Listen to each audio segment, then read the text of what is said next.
Hello friend, स्वागत है आपका अपने चैनल लास्ट क्लास में। आज के इस वीडियो में भौतिकी के काफ़ी महत्वपूर्ण ऑब्जेक्टिव प्रश्न बताएंगे जो आपके फाइनल बोर्ड परीक्षा में बार बार पूछे जाते हैं। और साथ में हम आपको लाइव प्रूफ भी देंगे कि कौन प्रश्न कितना बार बोर्ड परीक्षा में पूछा गया है।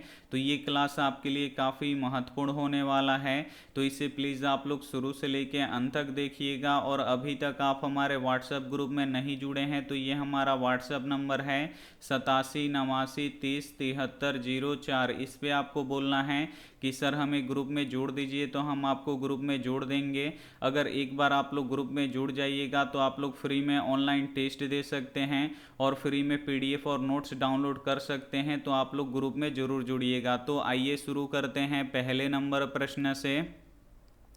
तो पहला नंबर प्रश्न है कि विभवांतर का एसआई मात्रक है, और ये प्रश्न 2015 में, 2016 में, 2018 में, 2020 में और 2021 में पूछा गया है। यहाँ पे आपको बताना है कि विभवांतर का एसआई मात्रक क्या होता है। तो विभवांतर का एसआई मात्रक वोल्ट होता है। यहाँ पे सी वाला ऑप्शन बिल्कुल ही सही हो जाएगा। एक प्रश्न ये भी पूछा जाता है कि प्रतिरोध का एसआई मात्रक क्या होता है। तो प्रतिरोध का एसआई मात्रक ओम होता है, इसे आपको याद रखना है। और विद्युत आवेश का एसआई मात्रक कूलाम्ब होता है, और विद्युत धारा का एसआई मात्रक एम्पियर होता है। तो इसे भी साथ में आपको याद रखना है। आइए देखते हैं अगला प्रश्न, दो नंबर प्रश्न है कि विद्युत धारा उत्पन्न करने की युक्ति को कहते हैं। और ये प्रश्न 2012 में, 2014 में और 2019 में पूछा गया है। यहाँ पे आपको बताना है कि विद्युत धारा उत्पन्न करने की युक्ति को क्या कहते हैं। तो जनित्र कहते हैं। यहाँ पे ए वाला ऑप्शन बिल्कुल ही सही हो जाएगा। एक प्रश्न ये भी पूछा जाता है कि विद्युत धारा को किससे मापा जाता है। तो ए मीटर से मापा जाता है। तो इसे भी साथ में आपको याद रखना है। आइए देखते हैं अगला प्रश्न, तीन नंबर प्रश्न है कि प्रकाश के अपवर्तन के कितने नियम हैं। और ये प्रश्न 2016 में और 2021 में पूछा गया है। यहाँ पे आपको बताना है कि प्रकाश के अपवर्तन के कितने नियम होते हैं। तो प्रकाश के अपवर्तन के दो नियम होते हैं। यहाँ पे बी वाला ऑप्शन बिल्कुल ही सही हो जाएगा। आइए देखते हैं अगला प्रश्न, चार नंबर प्रश्न है कि प्रकाश के परावर्तन के कितने नियम हैं। और ये प्रश्न 2012 में, 2015 में और फिर 2015 के कंपार्टमेंट परीक्षा में, फिर 2020 में और 2021 में पूछा गया है। यहाँ पे आपको बताना है कि प्रकाश के परावर्तन के कितने नियम होते हैं। तो प्रकाश के परावर्तन के दो ही नियम होते हैं। तो यहाँ पे बी वाला ऑप्शन बिल्कुल ही सही हो जाएगा। आइए देखते हैं अगला प्रश्न, पाँच नंबर प्रश्न है कि अवतल लेंस का आवर्धन m बराबर होता है। और ये प्रश्न 2013 में, 2020 में, 2021 के प्रथम पाली में और 2021 के द्वितीय पाली में पूछा गया है। यहाँ पे आपको बताना है कि अवतल लेंस का आवर्धन m किसके बराबर होता है। तो v बटा u के बराबर होता है। यहाँ पे डी वाला ऑप्शन बिल्कुल ही सही हो जाएगा। एक प्रश्न ये भी पूछा जाता है कि आवर्धन का एसआई मात्रक क्या होता है। तो आवर्धन का एसआई मात्रक नहीं होता है, ये मात्रक विहीन होता है। तो इसे भी साथ में आपको याद रखना है। आइए देखते हैं अगला प्रश्न, छः नंबर प्रश्न है कि किसी माध्यम का अपवर्तनांक का मान होता है। और ये प्रश्न 2015 में, 2019 में और 2021 में पूछा गया है। यहाँ पे आपको बताना है कि किसी माध्यम के अपवर्तनांक का मान होता है। तो साइन आई बटा साइन आर होता है। यहाँ पे ए वाला ऑप्शन बिल्कुल ही सही हो जाएगा। और साइन आई बटा साइन आर को स्नेल का नियम भी कहा जाता है। तो इसे भी साथ में आपको याद रखना है। आइए देखते हैं अगला प्रश्न, सात नंबर प्रश्न है कि विद्युत फ्यूज विद्युत धारा के किस सिद्धांत पे कार्य करता है। काफ़ी महत्वपूर्ण प्रश्न है। और ये प्रश्न 2011 में, 2014 में, 2015 में, फिर 16 में, फिर 19 में और 2021 में पूछा गया है। यहाँ पे आपको बताना है कि विद्युत फ्यूज विद्युत धारा के किस सिद्धांत पे कार्य करता है। तो उसमें सिद्धांत पे कार्य करता है, इसे आपको याद रखना है। यहाँ पे ए वाला ऑप्शन बिल्कुल ही सही हो जाएगा। आइए देखते हैं अगला प्रश्न, 8 नंबर प्रश्न है कि बैटरी से किस प्रकार की धारा प्राप्त होती है, और ये प्रश्न 2016 में और 2020 में पूछा गया है। यहाँ पे आपको बताना है कि बैटरी से किस प्रकार की धारा प्राप्त होती है, तो दिष्ट धारा प्राप्त होती है। यहाँ पे ए वाला ऑप्शन बिल्कुल ही सही हो जाएगा, और दिष्ट धारा का मान नहीं बदलता है और प्रत्यावर्ती धारा का मान बदलते रहता है, तो इसे भी साथ में आपको याद रखना है। आइए देखते हैं अगला प्रश्न 9 नंबर प्रश्न है कि विद्युत चुंबकीय प्रेरण की खोज किसने की थी। काफ़ी महत्वपूर्ण प्रश्न है और ये प्रश्न 2014 में और 2019 में पूछा गया है। यहाँ पे आपको बताना है कि विद्युत चुंबकीय प्रेरण का खोज किसने किया था, तो माइकल फैराडे ने किया था। इसे आपको याद रखना है। यहाँ पे ए वाला ऑप्शन बिल्कुल ही सही हो जाएगा। एक प्रश्न ये भी पूछा जाता है कि विद्युत चुंबकीय प्रभाव का खोज किसने किया था, तो ओस्टर्ड ने किया था, तो इसे भी साथ में आपको याद रखना है। आइए देखते हैं अगला प्रश्न 10 नंबर प्रश्न है कि धारा मापने के यंत्र को कहते हैं, और ये प्रश्न 2012 में, 2014 में, 2015 में और 2017 में पूछा गया है। यहाँ पे आपको बताना है कि धारा मापने के यंत्र को क्या कहते हैं, तो आममीटर कहते हैं। यहाँ पे ए वाला ऑप्शन बिल्कुल ही सही हो जाएगा। एक प्रश्न ये भी पूछा जाता है कि विभवांतर को किससे मापते हैं, तो विभवांतर को वोल्ट मीटर से मापते हैं, तो इसे भी साथ में आपको याद रखना है। आइए देखते हैं अगला प्रश्न 11 नंबर प्रश्न है कि इलेक्ट्रॉन पे कितना आवेश होता है, और ये प्रश्न 2014 में और 2021 में पूछा गया है। यहाँ पे आपको बताना है कि इलेक्ट्रॉन पे कितना आवेश होता है, तो 1.6 × 10⁻⁻19 कूलम आवेश होता है। इसे आपको याद रखना है। यहाँ पे डी वाला ऑप्शन बिल्कुल ही सही हो जाएगा। और इलेक्ट्रॉन पे कौन सा चार्ज होता है, तो ऋण आवेश होता है, इसे आपको याद रखना है। और प्रोटॉन पे धन आवेश होता है, और न्यूट्रॉन पे कोई भी आवेश नहीं होता है, ये आवेशहीन होता है, तो इसे भी साथ में आपको याद रखना है। आइए देखते हैं अगला प्रश्न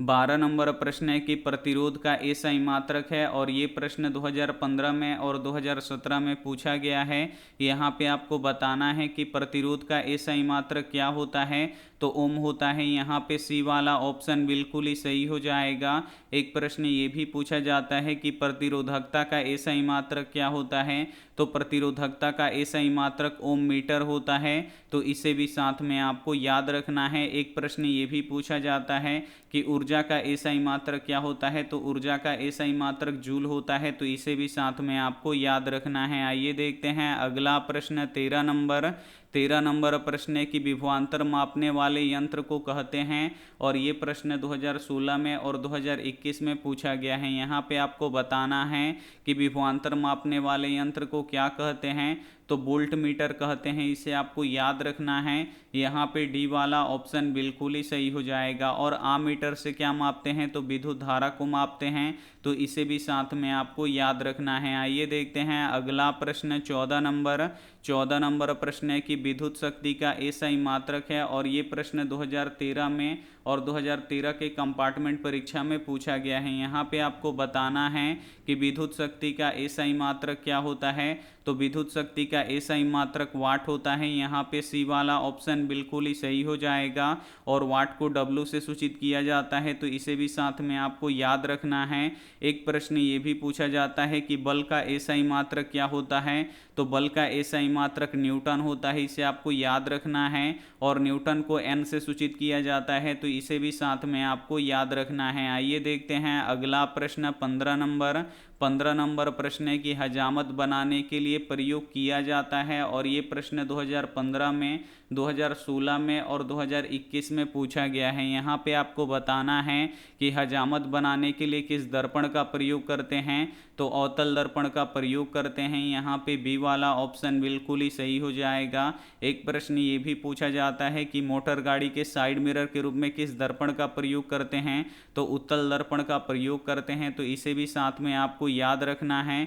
और अपना चेहरा किस दर्पण में देखते हैं, तो समतल दर्पण में देखते हैं, तो इसे भी साथ में आपको याद रखना है। आइए देखते हैं अगला प्रश्न 16 नंबर प्रश्न है कि लघु पथन के समय परिपथ में विद्युत धारा का मान। और ये प्रश्न 2012 में और 2018 में पूछा गया है। यहाँ पे आपको बताना है कि लघु पथन के समय परिपथ में विद्युत धारा का मान तो बहुत ही अधिक बढ़ जाता है विद्युत धारा का मान, तो यहाँ पे सी वाला ऑप्शन बिल्कुल ही सही हो जाएगा। आइए देखते हैं अगला प्रश्न 17 नंबर प्रश्न है कि मानव नेत्र पर वस्तु का प्रतिबिंब किस भाग पर बनता है। और ये प्रश्न 2013 में, 2014 में और 2021 में पूछा गया है। यहाँ पे आपको बताना है कि मानव नेत्र पर वस्तु का प्रतिबिंब निम्न में से किस भाग पर बनता है, तो रेटिना या दृष्टिपटल पर बनता है। यहाँ पे सी वाला ऑप्शन बिल्कुल ही सही हो जाएगा। एक प्रश्न ये भी पूछा जाता है कि मानव नेत्र में कौन सा लेंस पाया जाता है, तो उत्तल लेंस पाया जाता है, इसे आपको याद रखना है। और रेटिना पर वस्तु का प्रतिबिंब कैसा बनता है, तो वास्तविक उल्टा और वस्तु से छोटा बनता है, तो इसे भी साथ में आपको याद रखना है। आइए देखते हैं अगला प्रश्न 18 नंबर प्रश्न है कि निकट दृष्टि दोष में किस लेंस का प्रयोग होता है। और ये प्रश्न 2011 में, 2016 में और 2020 में पूछा गया है। यहाँ पे आपको बताना है कि निकट दृष्टि दोष में किस लेंस का प्रयोग होता है, तो निकट दृष्टि दोष में अवतल लेंस का प्रयोग होता है। यहाँ पे बी वाला ऑप्शन बिल्कुल ही सही हो जाएगा। एक प्रश्न ये भी पूछा जाता है कि दूरदृष्टि दोष में किस लेंस का प्रयोग होता है, तो उत्तल लेंस का प्रयोग होता है, तो इसे भी साथ में आपको याद रखना है। और जो उत्तल लेंस होता है इसका जो फोकस दूरी होता है ये धनात्मक होता है, और अवतल लेंस का जो फोकस दूरी होता है ये ऋणात्मक होता है, तो इसे भी साथ में आपको याद रखना है। आइए देखते हैं अगला प्रश्न 19 नंबर प्रश्न है कि वायुमंडल में प्रकाश का कौन सा रंग अधिक प्रकीर्णित करता है। यहाँ पे आपको बताना है कि वायुमंडल में किस रंग का प्रकीर्णन सबसे अधिक होता है, तो नीले रंग का प्रकीर्णन सबसे अधिक होता है। यहाँ पे बी वाला ऑप्शन बिल्कुल ही सही हो जाएगा। इसीलिए जो हमारा आकाश है ये नीला दिखाई देता है। और ये प्रश्न 2019 में और 2020 में पूछा गया था। आइए देखते हैं अगला प्रश्न 20 नंबर प्रश्न है कि निम्न में से कौन सा पदार्थ लेंस बनाने के लिए प्रयुक्त नहीं किया जा सकता। और ये प्रश्न 2012 में और 2017 में पूछा गया है। यहाँ पे आपको बताना है कि इसमें से कौन सा पदार्थ हम लेंस बनाने के लिए प्रयोग नहीं करते हैं, तो मिट्टी का प्रयोग नहीं करते हैं, इसे आपको याद रखना है। यहाँ पे डी वाला ऑप्शन बिल्कुल ही सही हो जाएगा। आइए देखते हैं अगला प्रश्न 21 नंबर प्रश्न है कि समतल दर्पण द्वारा बना प्रतिबिंब हमेशा। और ये प्रश्न 2015 में और 2016 में पूछा गया है। यहाँ पे आपको बताना है कि समतल दर्पण द्वारा बना प्रतिबिंब हमेशा कैसा होता है, तो काल्पनिक होता है, इसे आपको याद रखना है। यहाँ पे बी वाला ऑप्शन बिल्कुल ही सही हो जाएगा। और काल्पनिक प्रतिबिंब को हम पर्दे पे नहीं उतार सकते हैं, और जो काल्पनिक प्रतिबिंब होता है ये सीधा होता है, तो इसे भी साथ में आपको याद रखना है।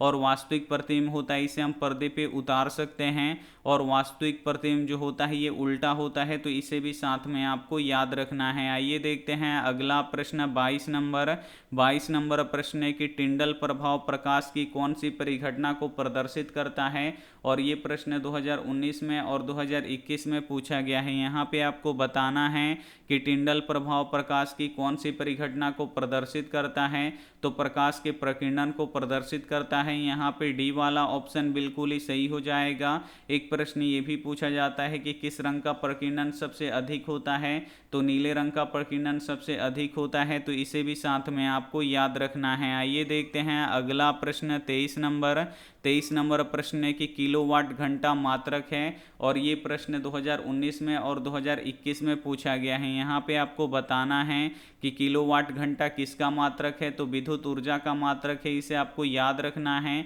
यहाँ पे बी वाला ऑप्शन बिल्कुल ही सही हो जाएगा। और विद्युत शक्ति का एसआई मात्रक क्या होता है, वाट होता है। और विद्युत धारा का एसआई मात्रक क्या होता है, तो एम्पियर होता है, तो इसे भी साथ में आपको याद रखना है। आइए देखते हैं अगला प्रश्न 24 नंबर प्रश्न है कि विद्युत बल्ब में फिलामेंट बना होता है। और ये प्रश्न 2013 में और 2021 में पूछा गया है। यहाँ पे आपको बताना है कि विद्युत बल्ब का जो फिलामेंट होता है ये किसका बना होता है, तो ये टंगस्टन का बना होता है। इसे आपको याद रखना है। यहाँ पे डी वाला ऑप्शन बिल्कुल ही सही हो जाएगा।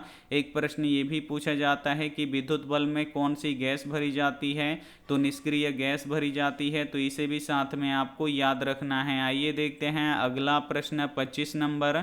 25 नंबर प्रश्न है कि निम्नलिखित में कौन विद्युत का सबसे अच्छा चालक है, और ये प्रश्न 2020 में और 2021 में पूछा गया है। यहाँ पे आपको बताना है कि निम्नलिखित में कौन विद्युत का सबसे अच्छा चालक है। तो जो चांदी होता है ये विद्युत का सबसे अच्छा चालक होता है। यहाँ पे सी वाला ऑप्शन बिल्कुल ही सही हो जाएगा।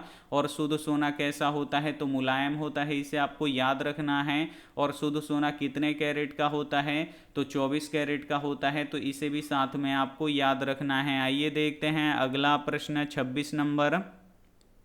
26 नंबर प्रश्न है कि विद्युत आवेश का एसआई मात्रक क्या है, और ये प्रश्न 2019 में और 2021 में पूछा गया है। यहाँ पे आपको बताना है कि विद्युत आवेश का एसआई मात्रक क्या होता है, तो कूलाम्ब होता है। यहाँ पे डी वाला ऑप्शन बिल्कुल ही सही हो जाएगा।